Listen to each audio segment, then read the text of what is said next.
You have seen this face before, maybe twice, maybe 10 times, and still nothing. They smile like some history exists between you, while your mind gives you fog. Not a clue, not a fragment, not even that weak feeling of almost knowing.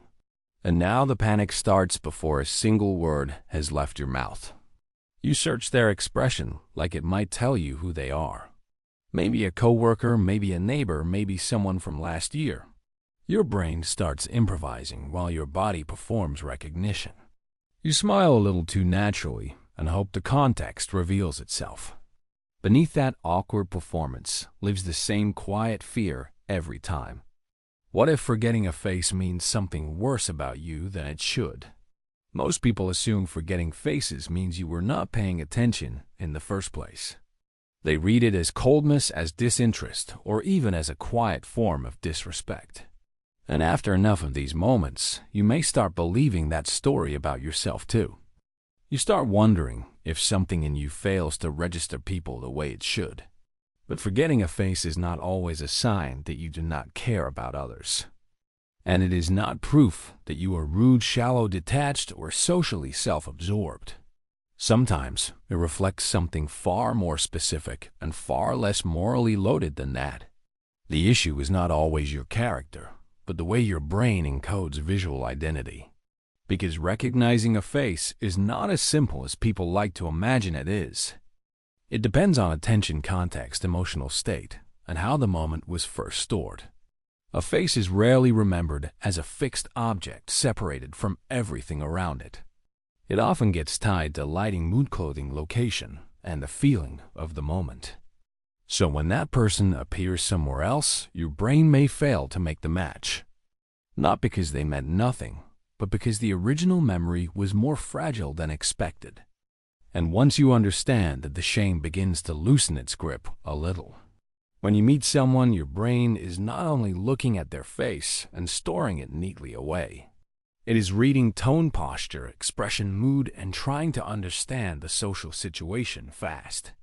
It is also tracking how you seem to them and whether you are coming across the right way. In that moment, attention is split across far more signals than most people ever realize. The face is only one piece of a much larger scene your mind is trying to organize. And instead of saving that face as something fixed, it often stores it with the whole moment. It remembers the hallway, the lighting, the jacket, the voice, the energy, and the atmosphere. So what gets encoded is not just a person, but a person inside one specific setting. That is why recognition can fail when even one important part of the setting has changed. Different clothes, different hair, different lighting, and suddenly the match feels less certain. The brain does not always keep faces as stable objects that travel cleanly through time. It often ties them to context and retrieves them only when enough of that context returns. So the problem is not always that you never saw them clearly in the first place. Sometimes you saw them well enough, but your mind filed them as part of a larger picture. And when the picture changes, the face alone may not be enough to bring them back. What makes this harder is that face recognition is not as automatic as people assume it is. Some brains identify faces quickly, while others rely more on voice movement or surrounding cues. This ability exists on a spectrum, and people do not all process visual identity the same way. Even without full face blindness, some people struggle more than average with facial recall. A face may seem memorable in the moment and still fade once the context disappears. That is because recognition depends less on seeing and more on how the seeing was encoded.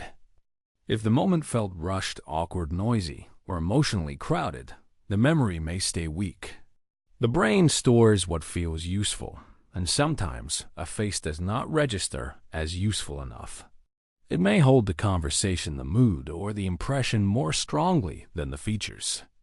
So later, you remember the energy of the person without remembering the structure of the face. This is why some people recognize strangers by their walk before they know them by sight. Their minds learn to lean on patterns other than facial detail to identify who is who. And when those other patterns are missing, recognition becomes slower, shakier, and less reliable. What looks like carelessness from the outside may actually be a very specific mental limit. Once you see that clearly, the problem feels less like failure and more like architecture. For many people, the real issue is not weak vision, but divided attention during social contact. While someone is speaking, they are also managing themselves from the inside in real time. They are wondering how they sound, how they look, and whether they are being judged. That quiet self-monitoring steals focus from the face standing right in front of them. The eyes may be present, but the mind is already busy editing the moment as it happens. So the face enters briefly, then gets pushed aside by thought, anxiety, and inner noise. What should have been encoded deeply gets stored lightly and breaks apart much more easily. This is why socially anxious people often miss details, even when they seem fully attentive. They are not absent in a careless way, but crowded by too much internal activity. And faces suffer first because they require calm attention to be stored with stability. If your mind is busy surviving the interaction, it cannot study the person with full depth.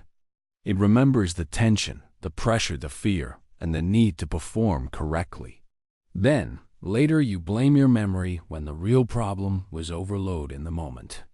You did not fail to care, and you did not fail to look hard enough. You were simply too mentally occupied to let the face settle into memory. People who forget faces easily often remember things that seem much harder to explain. They remember the feeling of the interaction long after the visual details have faded.